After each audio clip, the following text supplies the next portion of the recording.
اعوذ باللہ من الشیطان الرجیم، بسم اللہ الرحمن الرحیم۔ السلام علیکم۔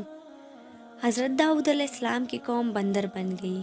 حضرت داؤد علیہ السلام کی قوم کی 70,000 آدمی عقبہ کے پاس سمندر کے کنارے ایلا نامی گاؤں میں رہتے تھے، اور یہ لوگ بڑی فراخی اور خوشحالی کے ساتھ زندگی بسر کرتے تھے۔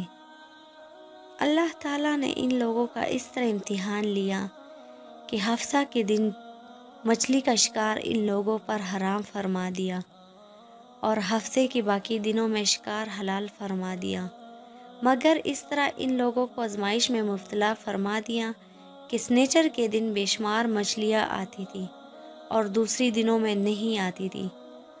تو شیطان نے ان لوگوں کو یہ حیلہ بتا دیا کہ سمندر سے کچھ نالیاں نکال کر خشکی میں چند حوض بنا لو، اور جب سنیچر کے دن ان نالیوں کے ذریعے مچھلیاں حوض میں آ جائے تو نالیوں کی منہ بند کر دے، اور اس دن شکار نہ کرو بلکہ دوسرے دن آسانی کے ساتھ ان مچھلیوں کو پکڑ لو۔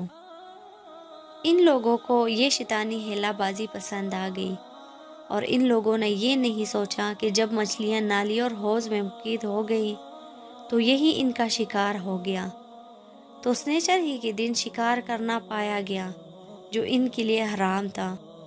اس موقع پر ان یہودیوں کی 3 گروہ ہو گئے۔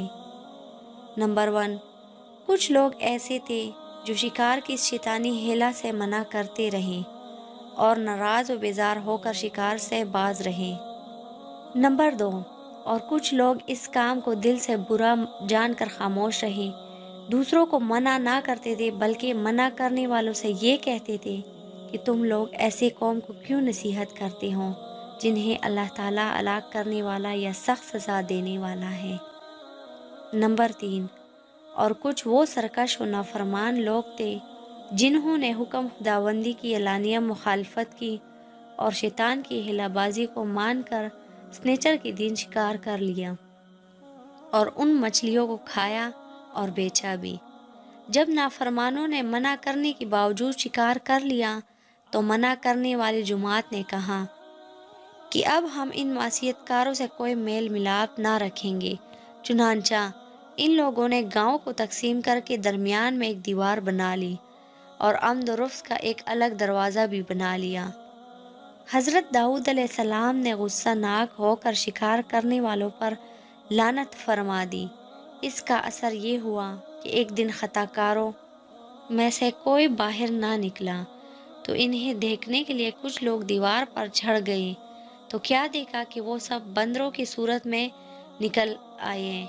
اب لوگ ان مجرموں کا دروازہ کھول کر اندر داخل ہوئے تو وہ بندر اپنے رشتہ داروں کو پہچانتے تھے اور ان کے پاس آ کر ان کے کپڑوں کو سونگھتے تھے اور زور و قطار روتے تھے، مگر لوگ ان بندر بن جانے والوں کو نہیں پہچانتے تھے۔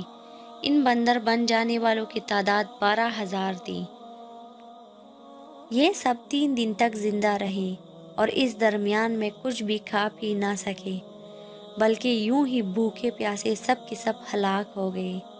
شکار سے منع کرنے والا گروہ ہلاکت سے سلامت رہا، اور صحیح قول یہ ہے کہ دل سے برا جان کر خاموش رہنے والوں کو بھی اللہ تعالیٰ نے ہلاکت سے بچا لیا۔